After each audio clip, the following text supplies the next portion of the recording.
رسول اللہ صلی اللہ علیہ وسلم نے فرمایا، مسلمان کافر کا اور کافر مسلمان کا وارث نہیں ہو سکتا۔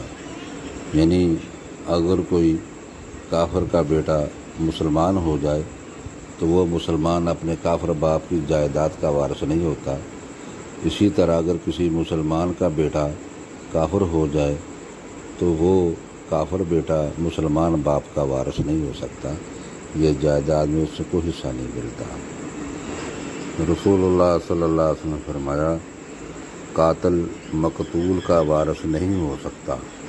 یعنی اگر کوئی بیٹا اپنے باپ کو قتل کر دے تو بیٹا اپنے باپ کی جائیداد کا وارث نہیں بن سکتا۔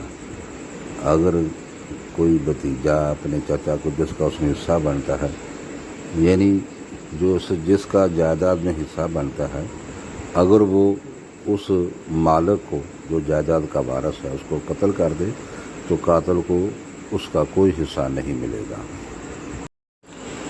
رسول اللہ صلی اللہ علیہ وسلم نے فرمایا، مومن اپنے دین میں بڑھتا رہتا ہے جب تک وہ کسی حرام خون کا ارتکاب نہ کرے۔ یعنی جب تک وہ کسی کا خون نہ کرے اور کسی کو قتل نہ کرے، اس وقت تک وہ اپنے دین میں آگے ہی آگے بڑھتا رہتا ہے۔